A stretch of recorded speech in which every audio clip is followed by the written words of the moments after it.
Is it recording? Sweet. So, welcome to the Mesmerise podcast, episode 12. And this time we have a guest I had from my previous podcast, Tony Goff from Tony Goff and the Broken Colours. And this time I got the name right as well. Fantastic. Welcome, Tony. Hello, Danny. You must like us, and if you got the name right, how are things? Good. They're good. I still got the vinyl from your previous EP stored away in next to all my other LPs. Oh, excellent, mate. It's good. I've always, it's always good to see you supporting us through the couple of years. We met each other. How long ago is it now? Oh, I think it's about 3 years. I was really shocked when I saw just a random post on Facebook. Do you remember this? Like, oh God, this was 3 years ago. Jeez. Yeah, I remember that. So thank you again for supporting us way back then, and thanks for supporting us always now. It's no problem at all, dude. So, da, da, da, da, da. Wow, I've written actually quite a lot, and I'm completely lost on what I put on my notes. Yeah. So, Tony Goff with the Broken Colours, as you previously mentioned just before we started, new beginnings. So, what is new about the current Tony Goff and the Broken Colours band that has changed since I last spoke to you 3 years ago? Well, Danny. It's the Broken Colours that have changed. That I suppose, we've got different colours now. I think the previous Broken Colours were with me for 5 years, and it's come to a point where I think they wanted their own thing and to choose their own paths, and it inevitably came to an end. So what I did, I sort of I rearranged as the single implies, and I just want to keep going, and keep the brand and band going. So now we've got Tom, Connor, and Ashley are the new Broken Colours. We just released the first single, Rearrange, and there's loads more to come. Beautiful. So, what would you say are sort of the main differences from like chemistry? Chemistry from the last Broken Colours to this one, as you said in the in your press release, you guys have changed everything quite a bit, and the sound is also quite different, considering having listened to your new single as well. Yeah. So basically, in that sense, obviously the last lads were great and they're fantastic at what they did. But we always missed something. I found, and it was I suppose it was what the Star Wars brought us to. That me and the new guys, we definitely vibe on the more similar taste of music. Like we love our funk and our soul, and that's sort of the direction the rock we're taking the rock sort of thing with it. But before it was a bit sporadic, and everyone liked a bit of metal and a bit of this, a bit of that, and it did affect the overall sound. That makes sense. I mean, that's the thing. It's all down to what chemistry you have within the band. Sometimes everyone liking different things works. Other times it doesn't. Exactly, and well, at the end of the day, it brings out a product. Regardless if you want or not, you're going to get a sound. If you're bringing people, to work on the product, their influence will come across in it somewhere, shape or form. And it did take us to, I suppose, a sound that, I loved, but it wasn't like, I didn't think it was the one. And now, the music we're making now, I definitely, I'm a lot happier in that sense. Okay, that's great to hear. I mean, what was the greatest change that you've noticed with the new guys exactly? Well, it's quite difficult to say, because it is kind of early stages, and what's mainly made it difficult to answer this question has been the pandemic. It's we're not seeing as much to each other at the moment, obviously, and doing things by computer and stuff. But yeah, it's very much it's a great team effort we're all putting in, and it's just all positive vibes at the moment. That's all I can say. Like I said, it's very early days. Of course, but as I saw, you guys are still quite active considering the current limitations. Because I saw that you're advertising for extras for a music video, didn't you? Oh, yes, that's correct. Yeah, we are. It's full on in that sense, and that's one thing. The drummer Ashley P. Saunders, he recorded our last music video, and he's taken on board the new music video as well, which we're recording soon. So all the boys, we're all extremely busy in that sense, and so that's all going great actually. And we are looking for extras. So if you're in the local area of where it's going to be shot, Buckinghamshire, you just holler, and if you fit the bill, we'll use you. Exactly. So, as you said, you've used this same director before. So how come you guys have gone for the same guy again? Well, Like, what what, made? well, one because I love working with him. I think he's amazing to work with. It's Ashley P. Saunders. He's an amazing director. Um, he's always been my good friend for many years, and obviously now he's a drummer for the band as well now. Oh, that's handy.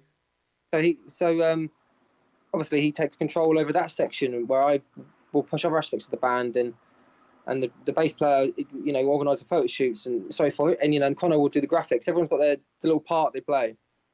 And that's brilliant. I mean, that's exactly what you want from a band. Everyone needs to pull their own weight, and if everyone has their own special little thing that they can do, perfect. That makes life so much easier. It does, and everyone has feels like they're worth, they're doing their job. No one feels left out. Everyone's, yes, it's really great. Exactly, because I think that's something that you can get into a lot of issues with if someone's either not pulling their weight, then it annoys everyone else because it's like, okay, I'm doing all this work. Why is that guy not helping out? Or the other guy feels left out because he's not doing anything either from their Exactly. own regard or someone's just better than them in that particular Yeah, area. you've pinpointed it. It's quite a vicious circle in that manner. So it's quite, it's very good balance. That's a very good way of putting it. And you need that balance as well because otherwise, yeah, it just makes everything so much more difficult. Yeah, I want to work with these boys for a long, long time to come. So it's perfect to, that we all get along and we all have the same mindset. Brilliant, because yeah, the music definitely has changed from when I last heard you guys. This has got more of a. I get sort of a Maroon 5 Take That vibe. Yeah, I've had that sort of thrown at me. I've had Jamiroquai thrown at me. I've had all sorts of, which is cool. I'm liking that people are liking the new sort of vibe. I've always tried to. This has always been sort of my passion. This sort of music, and as a singer songwriter, but it's sort the previous band, wouldn't like them certain songs, so we'd do different ones. So it's always been there. I can just let it out now. Of course, I mean that's the thing. You don't. Sometimes you try and push things that not that you're not particularly passionate about, but it's all a learning curve. Sometimes you'll write something, you put something out, and you think, there's something not quite right, but I can't quite put my fingers on it. No, I completely agree. Well, I'm always going to think that. I think as musicians, Danny, we're always going to be perfectionists, aren't we?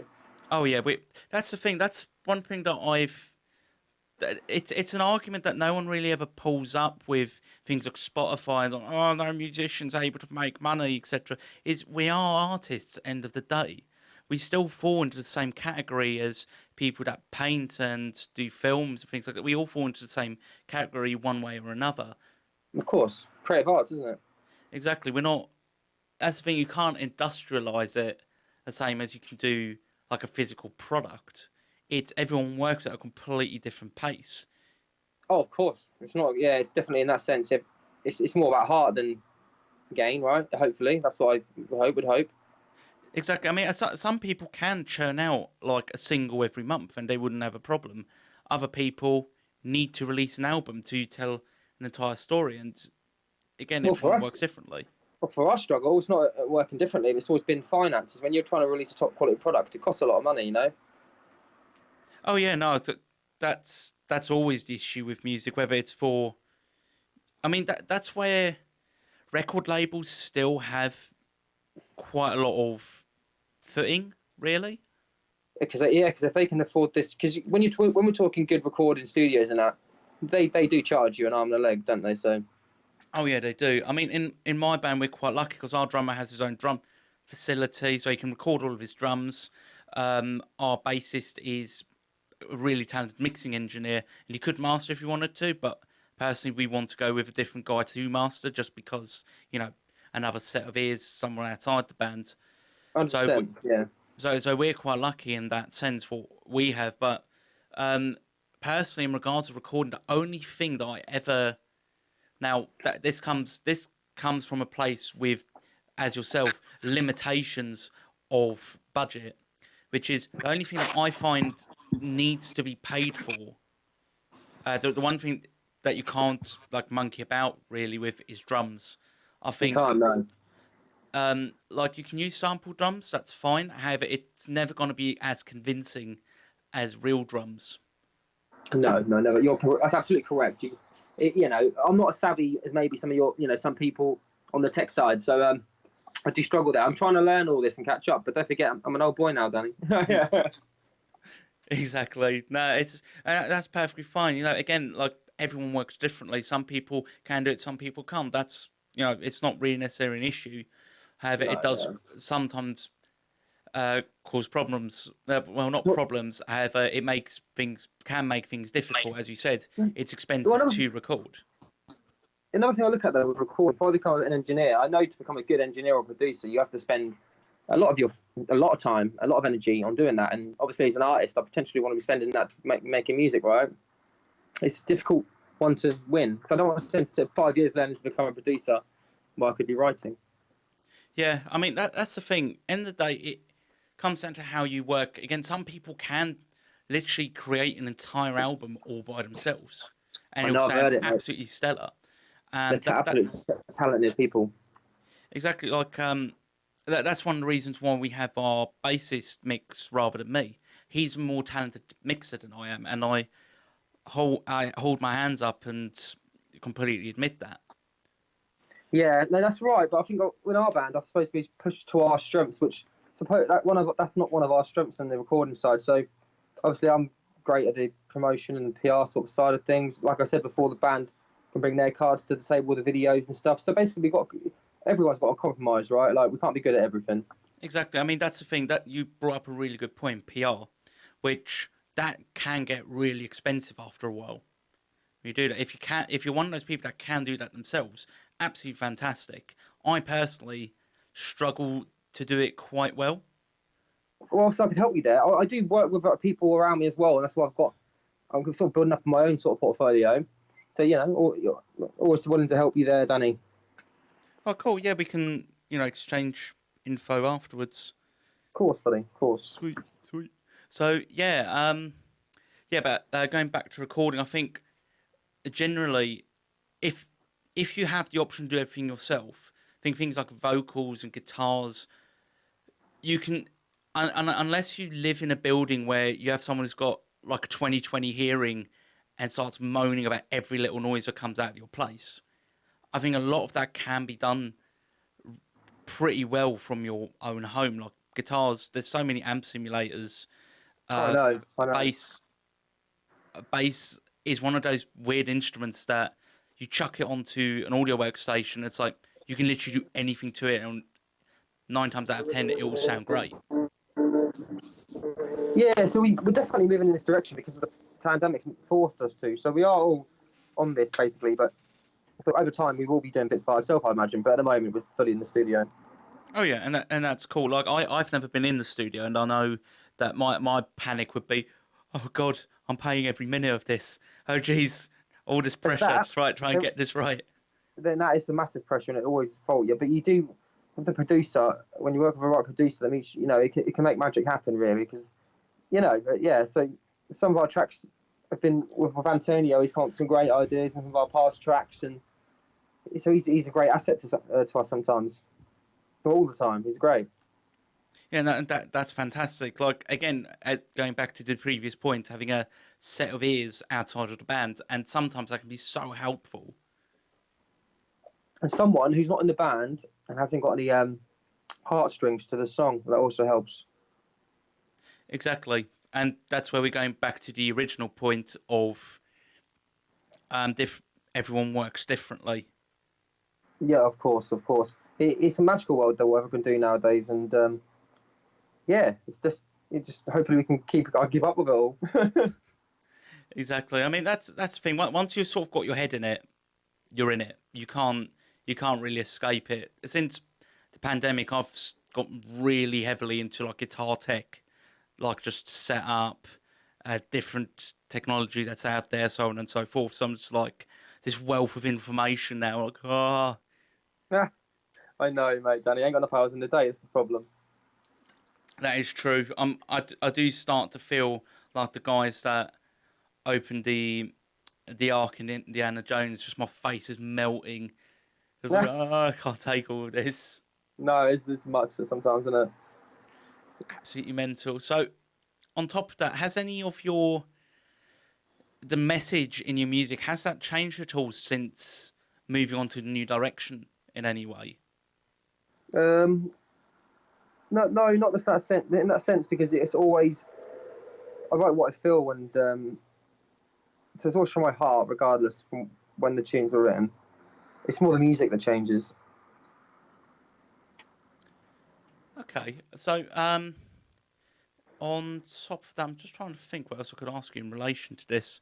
Yeah, I've noticed the art style has changed quite a bit as well. It's been a bit more less landscapish and more the actual band itself. Yeah, we went for like a rebrand, and we wanted to sort of just to attack it a bit more professionally. And we've always felt we let ourselves down a little bit with that sort of thing. So we thought we'd just see what we could do, and it's looking quite nice at the moment. Yeah, I like the new logo that you guys have. I like the new logo that you guys have as well because you have like different variations of it, and it fits like no matter what kind of music you're doing, it seems to fit into a lot of different genres. So It you does, could doesn't it? skip around quite a bit. Because I looked at it and thought this this can be an indie band, this could be a metalcore band, this could be a lot of things. Yeah, I know. Connor, the lead guitarist, he's the graphic designer. He done that. Good So job, Connor. yeah, he's a good lad. Tony will give you head pats later on once everyone's able to meet again. Ah, Everyone likes head pats. patronising. Yeah. No, it's a reward system. It's fine. No, it's all good now. He knows that. You know, it's wicked. All the artwork he does and all the voice brings to the table is just amazing. That's fantastic. I mean, being able to do your own art again is such a lifesaver in itself. Oh gosh, yeah, and yeah, Connor's just really good at what he does as well, so that also helps. It's really good. Awesome. And yeah, here's a little fact for the listeners and for Tony. You're actually my first non-metal musician on the show thus far. Twice now. I think so. Let me just see. No, Yeah, no, because before I've had venue promoters. No, yeah, I've had venues on, and I've had a music collector. oh wow. Well, it's good to be your only indie band. Exactly. So that's cushy. It's nice. Yeah. Very nice. So hopefully your listeners will find out a bit more about us. Oh, okay.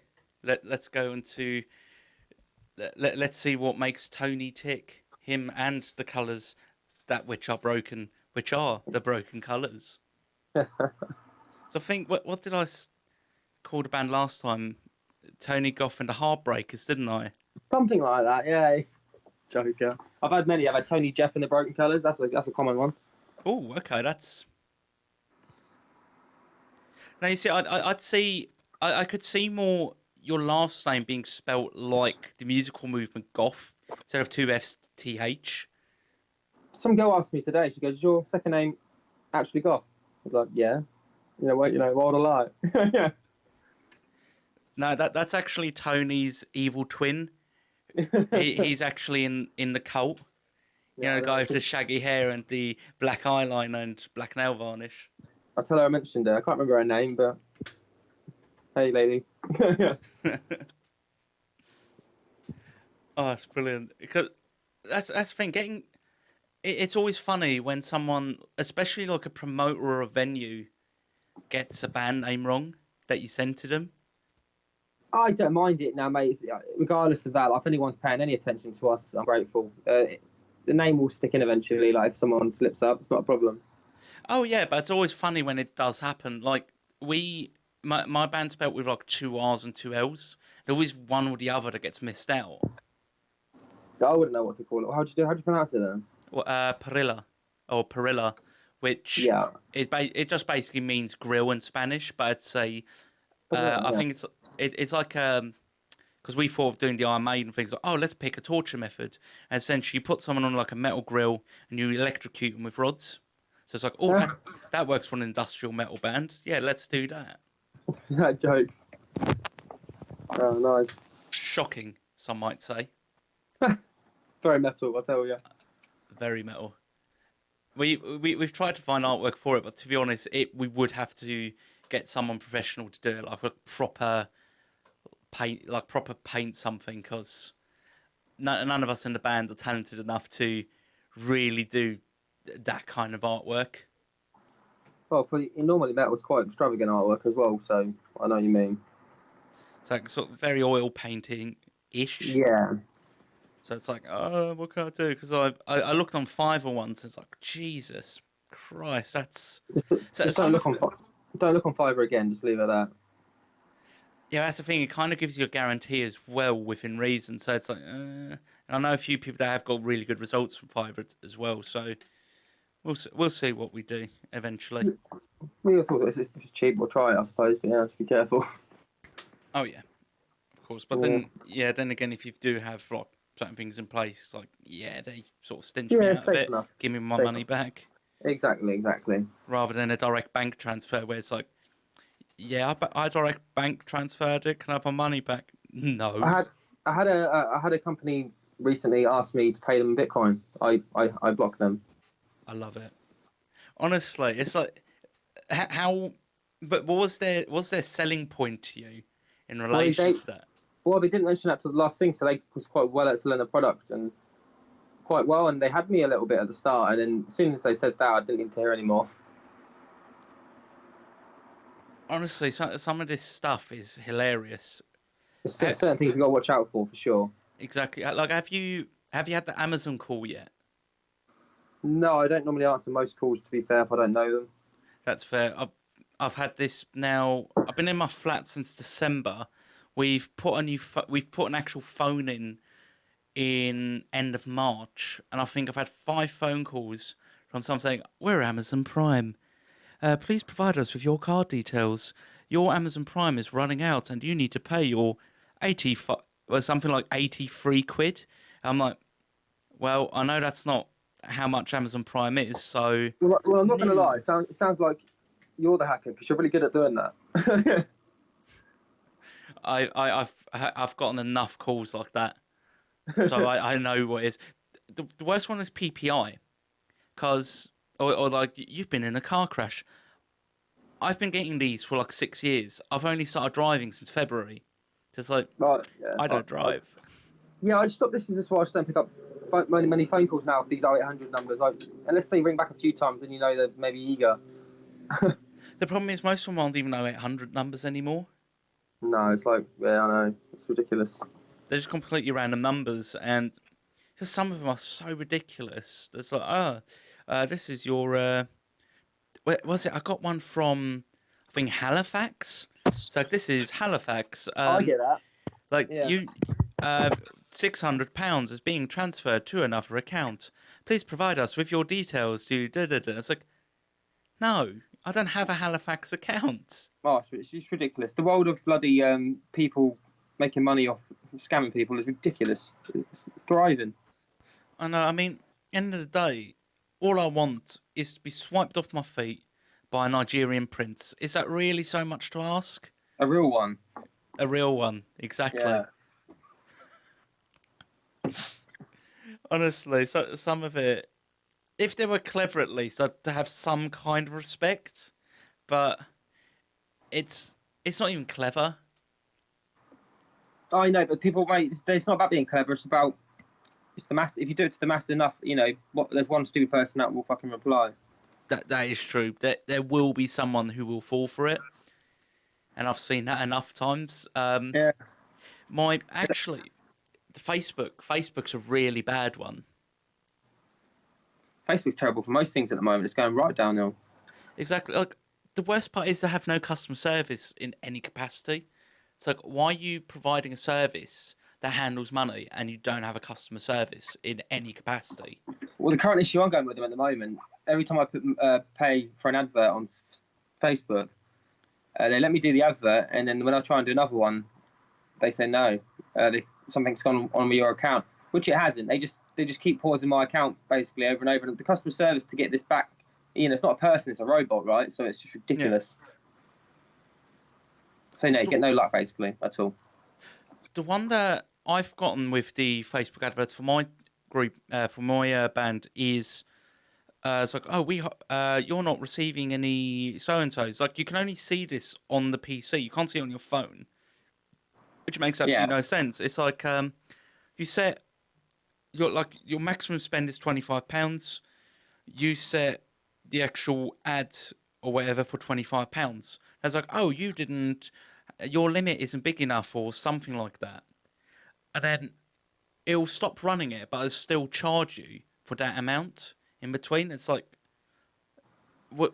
Oh yes, What? yes, they do. They charge you for. Yeah, I know how that's a bit weird as well. Yeah, they got so many rules and regulations. This is why I do highly rate because they've been so tight now with Facebook advertising. I do highly rate getting a professional involved when you can, because basically you're throwing money away if you do adverts on Facebook now. Yeah, I mean, one thing that I have been looking at is going through some of the PR firms that I know, because they seem to be cheap enough to get the message across while saving me enough time having to spend several weekends trying to promote. Yeah, that's PR good. But that's for more of a different avenue. Like social media marketing companies would deal with your, because they got like advertiser specialists, which they got a team dedicated to learning demographics and what your brand needs and wants to know, and they're excellent at it. Like I know a company recently, right? He owns a company that does just that, but he done a side business during lockdown, Okay. and his side business he had all these elastic weight things, right? What you work out with. Oh yeah. Yeah, and he's like, I've got loads of these because I'm going to sell them. So he set up just a simple £1,000 ad campaign, which isn't a lot of money in terms of things. No. And he put that out to sell, and in 2 weeks' time he made £80,000. Not bad at all. So that is how you basically would get good results off your ads. So if I stick £100 on an ad, doesn't normally get good results. It's normally a waste of my money. Definitely will take a look into that. But yeah, like Facebook algorithm, just the way Facebook works is such a pain. Just doesn't work at all, to be honest. I found I get better results on Instagram because I generally run the advert between Facebook and Instagram, and Instagram usually gives me a much higher return I than would Facebook does. I would tip you for that. Don't do both at the same time. I'd say solely focus your ads on Instagram for now, because that is owned by Facebook, but it's a lot better. Yeah, because it's owned by Facebook, but it's still run by different people. So it Yes, actually works. but it will only get worse. We all know how it works. Oh yeah.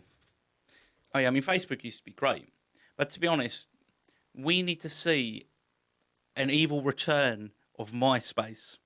But they can't. They couldn't. They tried an evil return. It just failed miserably, didn't it? Yeah, what was it that failed? Didn't they turn it into like just a news site at this point?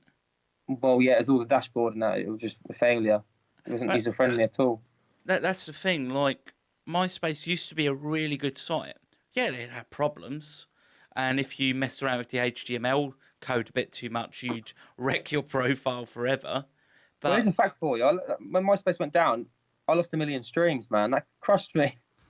that was actually that was what actually brought the age of the mailing list through. Because with a mailing list, everyone still uses emails, and everyone's going to continue using emails until unless something else will replace it eventually. And to However, be honest with you, yeah, I think MySpace was the start of a lot of bands. Like when people saw yeah, how easy it was to manage it, they thought, "Oh, we're going to give it a go." And this is what I did. I thought I've got a platform to sell it on. exactly. And there's so many bands that went under because all of their fan base was on MySpace. Some of them tried recuperating it on Facebook, but unfortunately, that didn't work for everyone. It's difficult. Yes, difficult fucking. Oh, sorry, difficult age. Oh, you can actually swear on my podcast. There's no problem with that whatsoever. Oh, okay, good man. Oh, yeah, it doesn't matter. Yeah, it doesn't matter at all. Right? Yeah. What the F? Just in case a few youngins or nibblins listen to the show. Oh, they Which they won't. might. Trust me, they won't. Well, if I share it, you're gonna get some people listening to it with their kids in the background. Yay. But yeah, no, MySpace was a good idea, and everyone remembers their good friend Tom. Nobody likes to remember Mark. Nobody wants to remember Mark Zuckerberg. No, not at all. But the thing is, the social media, we got to realise as musicians, there will be an end to all this soon, and then we'll have to figure out another way to sell our music. Like, it's not always going to be the way forward, Facebook, for sure. Oh yeah, because that's the thing. The service has already gotten so bad for everyone anyway, and you have to pay out for every little thing that it generally doesn't really make it worth it. Well, yeah. Well, as an artist, you got to look at it this way. If it's happened to MySpace, you can't have your presence just in one place anymore. Your presence has to be everywhere. So when one thing dies, it doesn't really impact you too much. That really depends on where the majority of the audience is.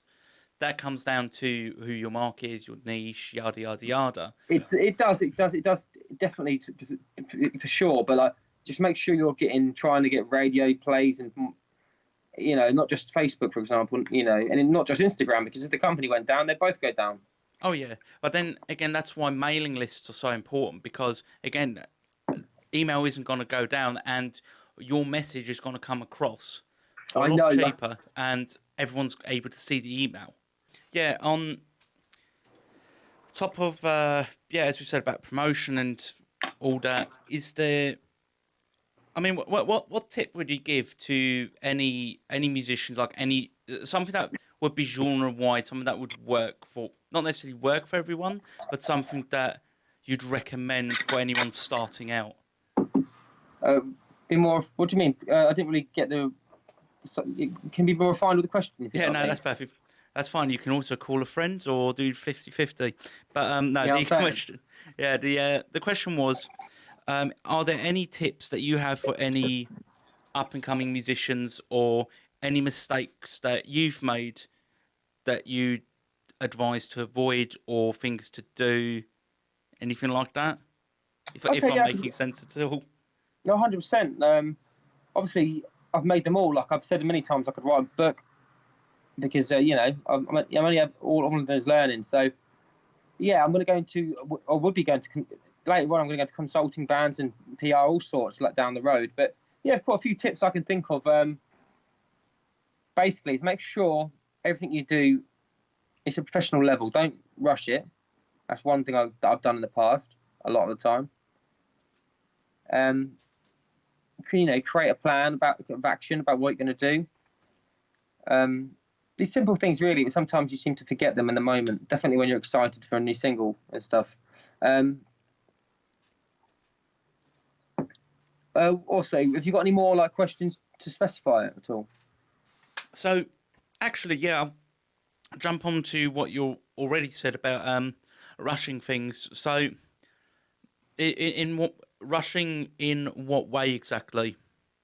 So what I tend to do, like obviously getting artwork is expensive, and thinking about stuff is quite trying to get the perfect artwork or the perfect this. It's quite tedious and it takes a lot of time, back and forth, and this is a lot of money as well. And sometimes I'd be like, no, that'd be fine. I'll put it up, and the results would equalise what it is, if you know what I mean.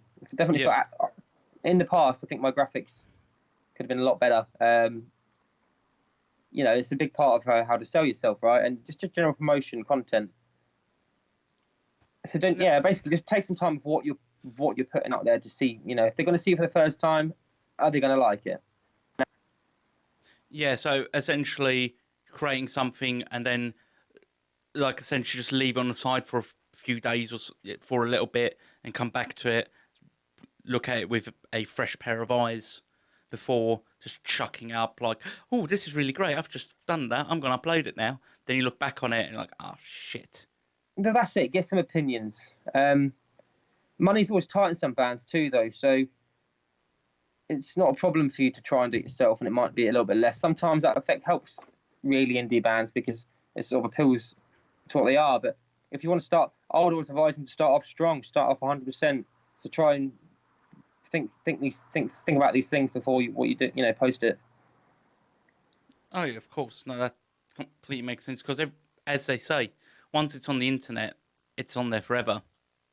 Yeah, for sure. And basically, it's so much I could go on to really. If you because I have made, like I said, I have made all the mistakes. So I just need you to ask me a little bit more, and I'll literally keep firing off on that one. To be honest with you.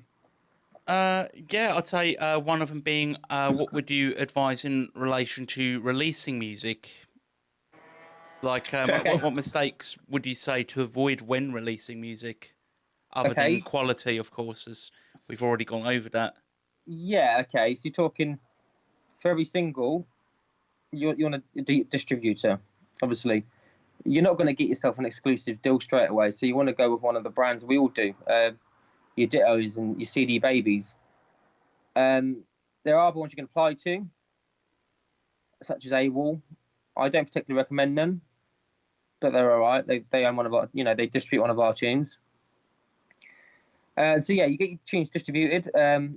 It costs a fee normally, a small fee or an annual fee on top of that to get it on all the stores you need to. Get that done correctly. Make sure, if you have a Spotify page, make sure they know you do for the next tune and stuff like that. Like, it's all simple things you need to be checking in on. Shop around. Pardon? Shop around in relation to distributors. I'd always say, personally, shop around a little bit, have a look about what there is out there and what works for you. Yeah, exactly. I've personally done all the shopping around, Danny, and with all of them, and I've done all the research you can read about because everyone's going to have bad reviews and good reviews on the company. So I've gone into it, and I've used several now in the past, and I've got to say to you, I'm probably going to go with, at the moment, we've been with 2 record labels, so they deal with that stuff normally. But I like Ditto because you get a lot more control for you, but you do pay more money, but you get more control. Yeah, I mean, personally, we use DistroKid, which it has worked perfectly fine. It does show us all of the data that you could possibly need, which is actually quite interesting when you're looking into the Spotify data. It's like, oh, okay, so that's how much we got from this play and this play. It's like a microscopic data. It's amazing. Some of them. It's incredible. Yeah. I was also going to say, just thought of it. Make sure you have you got your PRS account set up and stuff like that, and your PPL. Like when you're starting bands, these are collection royalty societies. Create music, get revenue for your music. Exactly. So with PRS, every time you play a gig, register that gig on PRS, and you are more than likely going to not a lot, but you are still going to get paid for it. Well, yeah. So it's like a tax sort of thing for the musicians. They get a little bit of money back. So if it's about £7 for a pub normally. About 15 quid for a medium-sized venue, and it goes up. So if you're playing Reading Festival, it'll be probably like 1,500 quid. Exactly, because all these places have to pay a PRS fee anyway to be able to play live music, such as the music that you and I play and other musicians play. So, yeah, again, it's not enough to make a living. However, every penny counts. Well, yeah, PRS was set up in place to help us because they noticed how musicians were getting just slandered everywhere. We still are, obviously, but they're a collection society. They're for English musicians. If you want to go to other countries, they got different collection societies. However, it's still the same. If you're still with PRS, you can still do that. What they do is then they collect it for you. Yeah, they collect it for you from the other places that you've played at. Yeah, like when we done Italy and stuff like that, they collect it for you. As long as you give them the details, they will get there eventually. Exactly. I think it was the time frame you got to give the information for within a year, isn't it? Something like that. You can backdate within a year, I think. Yeah. Yeah, but you can't forward date either. No, you can't. You need to have played that date. Otherwise, that's the same. Yeah. And did you have publishing in place, Danny? Sure I do. I can't remember at the moment because I've got so many bits left and right. Well, let me say one thing. If you said, for example, I'd say concentrate a little bit because, if you don't know about it, you need to just concentrate a little bit more because this is where you can get yourself synced with TV, radio, and this is where MCPS, isn't it? That's the term for what they're collecting. But a publisher will create more of this and more opportunities for you to earn more money, and they collect for you as well. So they will also collect on certain things. So basically, for example, like a non-exclusive one would be Centric Music, and they will have you. You don't have to. This is a non-exclusive deal, so they will take you on. If you get an exclusive deal, on the other hand, then you're talking a bit more money and a bit more seriousness. But with a non-exclusive deal, you can still put, like, we've been on Sky TV, we've been on gyms, we've been in stores, all because of publishing. Okay, cool. Yeah, no, I definitely need to look into that. Well, no, you can ask me. obviously more outside the podcast, I could always we chat about it, mate. Yeah, of course, no problem. Yeah, so top of that, yeah, that's really cool. I was saying, yes, with MCPS, one of the things with that is, I believe the BBC won't have you on unless you have an MCP, unless every member of the group has an MCPS account, I believe. It's No, something I heard once. that's a lie. Yeah, we've been on the BBC numerous times, and I'm the only one with the account. That's fair. Okay. It's Yeah, just something that I've heard once. I think it was at some it kind of might be. seminar.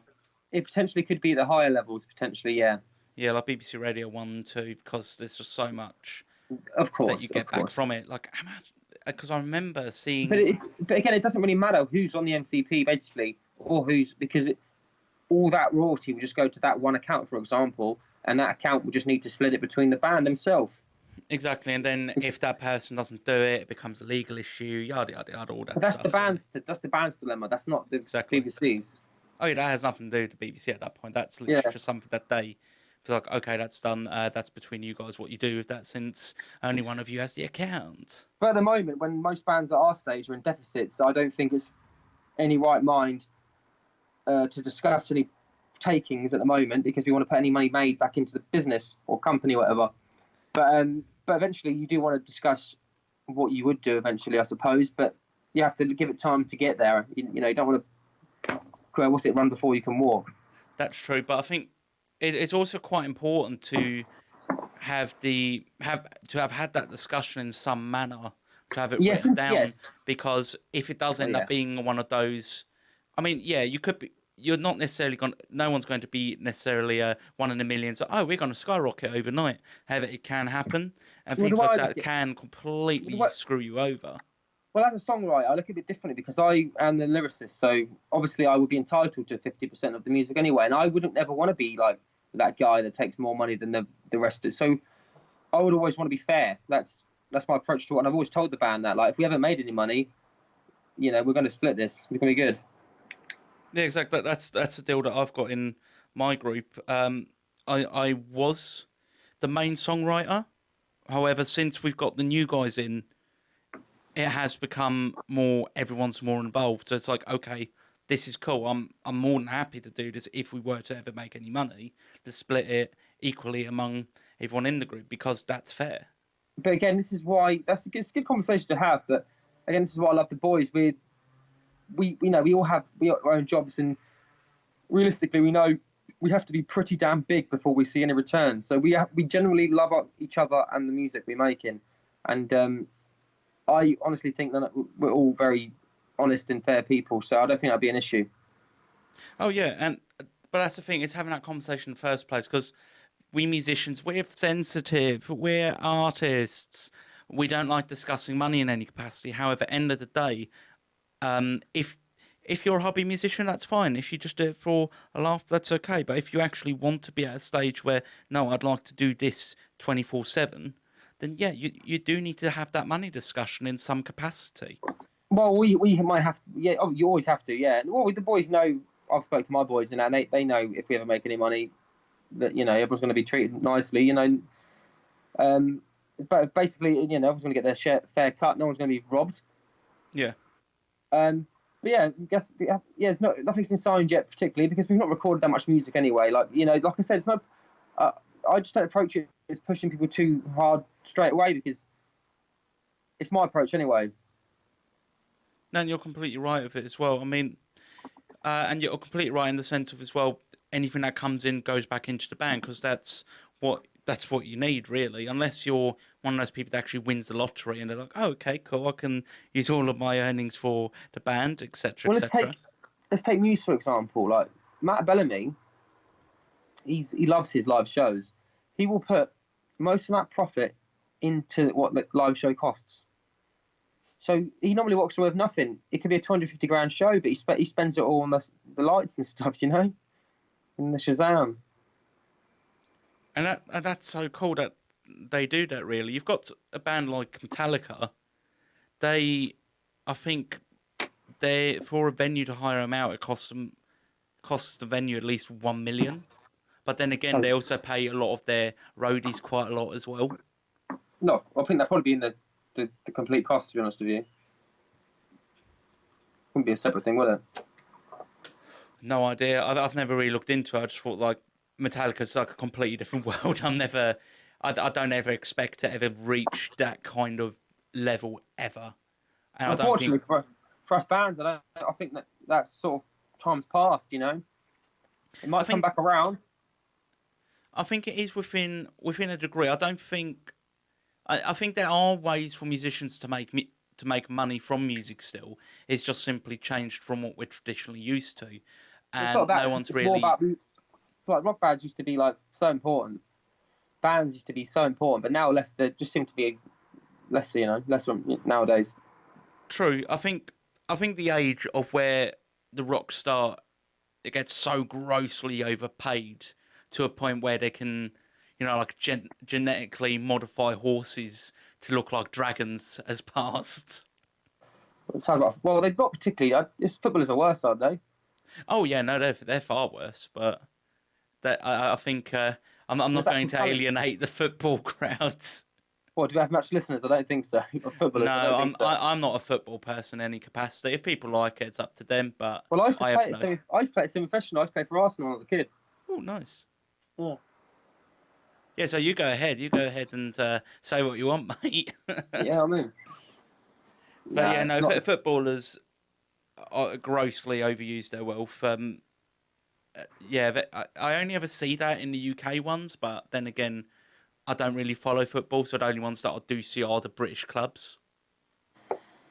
Yeah, it's the main countries, mate. The main countries get paid a lot, just the way it goes. Yeah.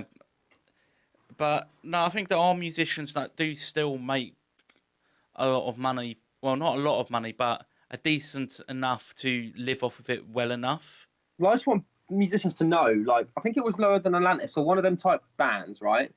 Or that level at one time in their career. Like, they were massive, like, they were everywhere. But still, he worked a part-time job flipping burgers.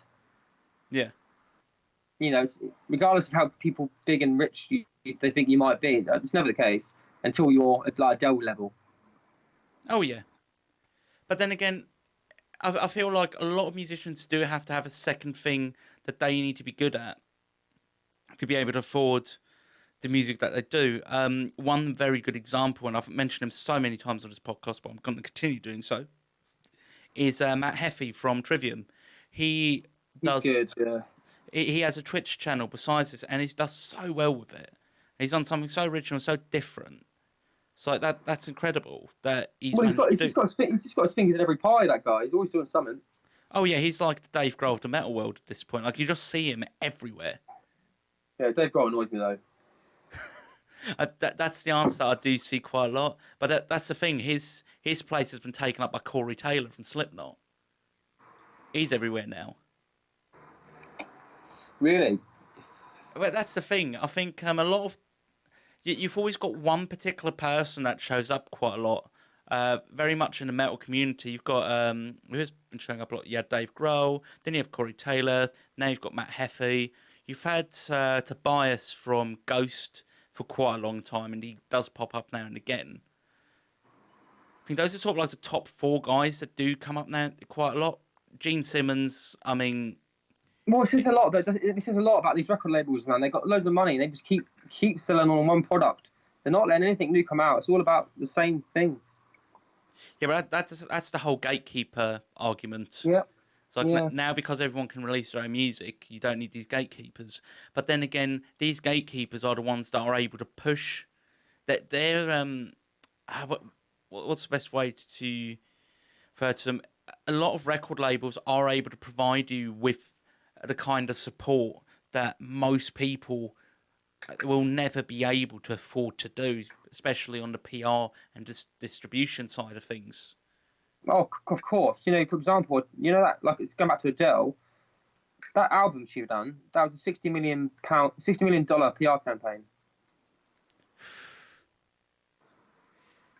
They knew she was going to sell a lot. I mean, on paper, it's perfect. There's no way you can go wrong with it. Well, I don't know. You couldn't do it again. I don't think. I think it's been sold already. I think you know what I mean. But they've done right and they picked the right moment and they fucking won. Oh yeah, of course they did. But what I'm saying is, just because you're rehashing something doesn't necessarily mean that it's not going to work. I mean, look at going back to metal bands, Slayer. They they sonically they've not really diverted from Rain and Bloods at all. Like every other record sounded very similar to the last. They've just been able to churn the same thing out for 30 years and have become a multi-million-dollar empire. Yes, they have done well for a metal band. It's very rare for a metal band to do that well. Especially a band that's so aggressively inclined as well. Of course, they're really out there. They're not like Korn or Slipknot. They're next level. Oh yeah, but that's the thing. Korn is still going, and they were, I don't know, like Korn are a weird enigma when it comes to the metal world. Well, it's new metal, isn't it? Yeah, it's like because they've done like a dubstep album, they've got loads of synthesizers in their music now. They've Well, changed. that was just them commercializing and being pushed by a record label. That's the thing. Like the record label doesn't want them to do like publicly. The record label doesn't want them to do anything like that. Apparently, but like as an example, they want to do one thing that they really wanted to push and pull out is like a cover album. But then record labels like, no, you can't do that because you're not going to make any money from it. It's like they've No. made so much money already. I mean, as a promotional tool, fantastic. Yeah, I know, but they're very, they want the money. That's what they want. That's Of all they course, want. I think it comes down to what label you're with and where it aligns. Really, I mean, you've got again some people can work without a label, and I've got great respect for that. But some people just simply need to be on a label to be able to make a living from music at all. I know that the chance of succeeding is small. It's always been small and always will be small. Yeah, for sure. Yeah, no, we're with a couple of labels ourselves. Like in the time we've been around, indie ones though, nothing major. So Hmm. it's not been what we needed in that sense. But with Bentley Records at the moment, and they're doing quite well. They're treating us quite nicely. They're pushing our music and stuff. But they're currently working with Snoop Dogg as well, so they're quite a big label. Well, that's good as well. I mean, this is actually a discussion I've had with a previous guest about labels. Like, you could have taken your previous, you could have taken your previous experience with the other labels to a point where, like, okay, I'm not going to touch labels ever again, which is very easily done by a lot of people. It is. The game is. It's not. It's a two-way street, right? You've got the label will sign you to a degree, like definitely as a small artist, but you need to prove to them that you're willing to go the mile, and the more you do, the more they do, basically. Exactly, because a label's not here for you to sit on your backside and not do anything anymore. No, they're here to be used as a tool, the same way as they're using you as a tool. Yeah, exactly that, mate. I mean, not. I might have worded that a bit wrong. Not at all in that, like, yeah, let's use each other sort of thing.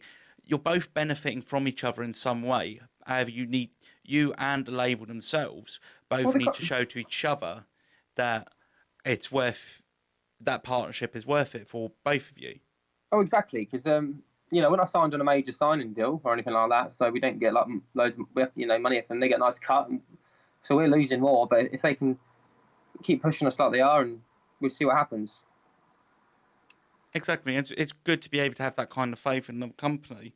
Well, they extended our contract already because they're impressed with what we're doing. But it's up to me if I want to carry on, obviously. Oh yeah, of course, and that's great though, because obviously that shows that it's beneficial to the both of you. Yeah, let's hope. Let's definitely hope. Exactly. So, you play guitar on the records as well, don't you? Yeah, I'm the rhythm guitarist, mate. So, what has changed in your playing since last few records? Pardon? What has changed in your playing? My playing's not really changed too much. It's more the band that you're hearing. Okay. I would check. Maybe I suppose maybe I've gone more natural to myself in this new record. But generally, I am a very you might if you hear me enough, you might see where how my style is and what my style is.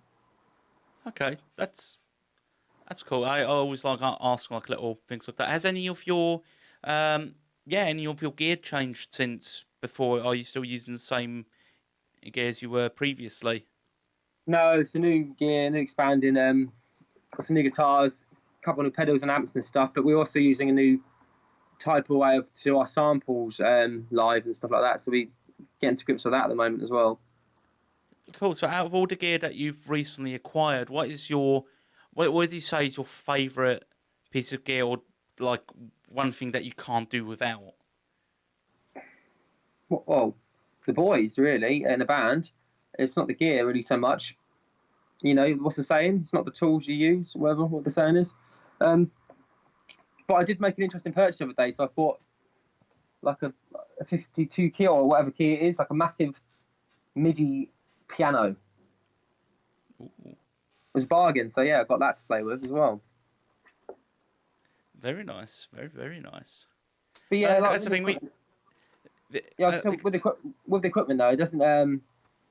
It's nothing in the sense to like change too much. We've just enhanced things. It's still basically the same.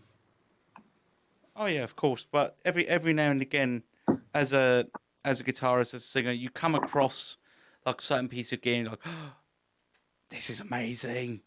Why haven't I had this before? Well, I'm loving my collecting my pedals at the moment. That's definitely got to be my little hobby at the moment. Oh yeah. So what was the latest pedal that you've been able to acquire? My latest one, I'm trying to think what the latest one was actually. Probably my actually latest one was a bit boring, but it's useful. It was a noise gate. Yeah, but noise gates are great. Like what noise gate is it? Oh, it was a standard Boss noise gate. They're all good though. Um, but my favourite pedal of all time I've got is my reverb pedal. I think it's a Phantom, and it's literally freaking amazing. You're not going to get a better reverb pedal than that. It costs enough money, but I got it from Is it Ableton? Whatever it's called. No, the shop in Guildford. Oh, Andertons. Is that That's it? the one. Yeah. Yeah, that's the one. That's the one. Yeah. So basically, yeah, that's a wicked one. No, I think and then I've got nice distortion, but I'm getting the names mixed up. I think that might be the Fathom or whatever. But anyways, yeah, great little toys. That's the thing. Like noise gates, it's something that a lot of people don't seem to pay attention to. But it's like, yeah, but they're so handy. It just Well, you cleans need it. everything up. You need it more than I do in metal, don't you? Oh yeah, I mean that's the thing. End of the day, I use a Line 6 Helix multi effects pedal, so I don't even use an amp at this point anymore. I've literally got Oh, everything in one nice little package and just rock out that way. I'm it's all in a good, but box. I've never got along with multis though. I've always found the multis are never as good. One, I've bought many of them. I just always find singly they a lot better. Oh yeah, and that again, it comes down to it doesn't come down to the tools. It comes down to who uses them and how they use them as well. How they use them, yeah, that's correct. 'Cause some people can make some really, really rubbish tech sound really good. Exactly. I mean, like personally with the Helix, because I've only started playing guitar seriously in the last What's a Helix, year. fellow? I'm not used Oh, to it's Helix. the Helix is like the Axe effects, multi effects, and the Kemper. So it's very similar to that. I think it comes around the same thing. So it's basically an amp simulator, an effect simulator, so on and so forth. It's very it's a great piece of gear to be honest. It costs enough as well, but They do these pedals, man. yeah, but this honestly they update it every few months and then they chuck in a bunch of other pedals and things. Recently, because I've been on my Twitch channel, I started recording two solo records. One being like a comedy, tongue in cheek, sort of Frank Zappa esque sort of thing, while the other thing is just straight up instrumental metal. And this thing has been so handy. Like you can go from one click of, where's on the metal chain. I'm using a hard gate, which is like a noise gate, but just it hits a lot harder. Then I use a compressor just to keep some sustain. Then I just chuck in a tube screamer, go through a simulation of a rev amp, like a high gain rev amp. Then I go through my own impulse response, and then out, and then from the click of a button, I'm going onto my lead tone, which is like switching 4 different pedals just in At one once. press. So Yeah. you can assign so much with it. It's crazy. When you do Um, your research on them, yeah, you can get some good results. there is a steep learning curve with the Helix, but once you got it, you can't do without it. I do get that, man. I look forward to hearing look forward to hearing you at the gigs, man. Cheers, cheers. Yeah, because I'm only doing some of the rhythm because I can't play and sing that well. But there's like a few things where like this would sound so cool if there's 2 guitars. So we'll see how that goes. Plus, I did acquire a guitar with an Evertune bridge. Nice, nice, I rare. they are the I got it from Solar Well, they're not. Guitars. Well, someone obviously modified it because they don't come custom. Um, it depends. I know Solar Guitars does actually sell a lot of their guitars with Evertune bridges in them. On Wow. I think Ibanez and Schecter are 2 that definitely do sell models. However, the Solar Guitars, I believe, are built by someone that used to build guitars in Washburn or Schecter. Very And that interesting. Very interesting, aren't they? what is The tune, they're Evertune. They're very good. that Good. they are. It's very bizarre setting one up in the first place because you're like, oh, Oh I gosh, don't me, yeah. understand. I dislike setting them up. No, they're a bit tedious and fiddly. But yeah, I'll be perfectly honest. I don't know how I ever lived without one at this point because I'm literally picking up the guitar. I'm like, oh, it's in tune. Well, Brilliant. I usually only use evergreens for Evertune. Sorry for recordings because that's in most time it goes out. It's precision. Exactly. It's I don't know because as well the type of music that I do. If anything's slightly out, it sounds like dog crap. But Yeah, no, yeah, sad, um, isn't it? it is. But no, I'll be perfectly honest. My solar guitar is my favorite piece of gear that I've ever bought. To be honest, I'm even writing more rocky Lenny Kravitz type stuff with it because it's got a push pull function on it. I think it goes from like a high gain passive pickup to a lower gain one. Oh yeah, So nice. it's nice and diverse. It is built by someone who's like, oh, I love metal, but generally it's sounding really diverse, and I'm actually really excited to see what results that I'm getting out of it. I look forward to hearing it, mate. Yeah, but going back to you, enough about me because this is about you and the Broken Colours. I know I've probably asked you this question before. However, where did the name come from exactly?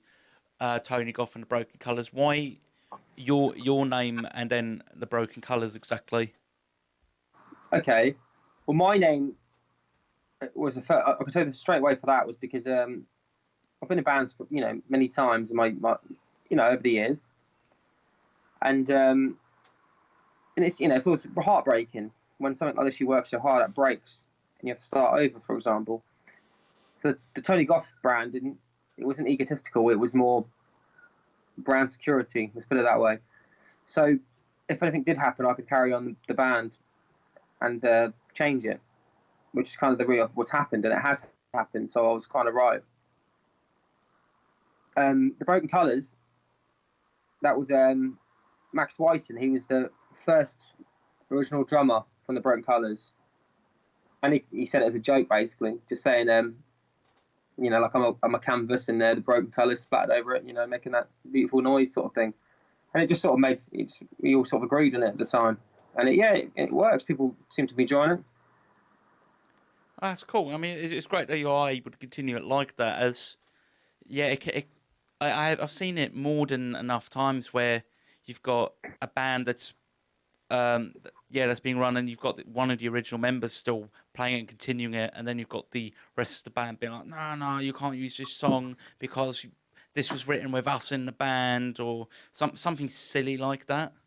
Yeah, this is very clear from the start, and everyone comes. I'll always continue this regardless of who comes and goes. Oh yeah, I mean that. Yeah, and that's that's a good point because yeah, the thing is, when doing music, again, going back to the whole musicians are artists and sensitive, uh, some musicians do get very, very oversensitive about every little thing potentially. So having that already in writing, so to speak, is like, yeah, it's quite a big thing, really. The disbenefits of it puts a lot more pressure on me because I have to work a lot harder to make sure it succeeds because it's my name in the front. But Oh, yeah, but generally that was the reason for it. I could have come up with any name, but that was my reason. It was a guard basically, just so we can carry on music without any pauses. and that, that it does make sense. It's it's protection, really.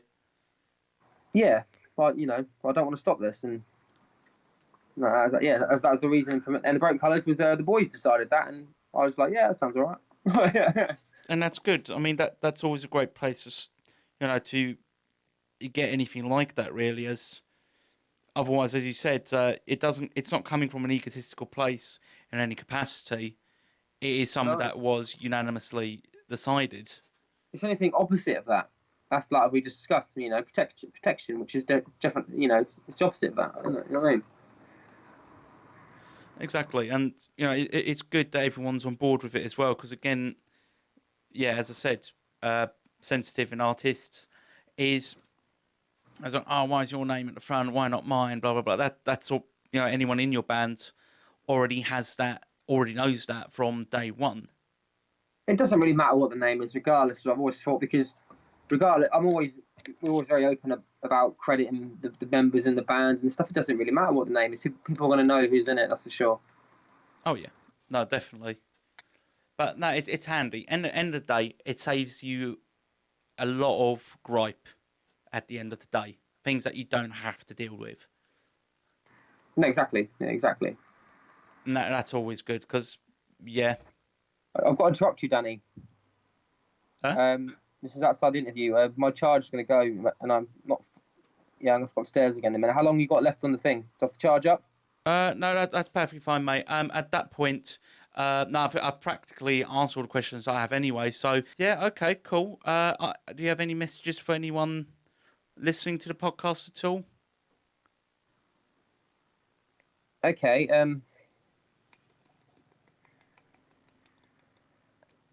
Well, a message to everybody listening. I want to thank everyone for your support over the last few months. It's been incredible. I want to thank all the band and all the team around helping us outside. They're not in the picture. You know who you are. You've done a fantastic job, and onwards and upwards. And you'll hear from us very soon. Okay, brilliant. So, yeah, thank you so much, Tony, for coming on to podcast number 12. This was Tony Goff and Broken Colours. Check them out. They've got new music coming and they've already released something quite new. If you do want to be in their music videos as an extra, hit them up on their Facebook page. So thank you very much and support his band and the Mesmerise podcast. Thank you so much and have a good day.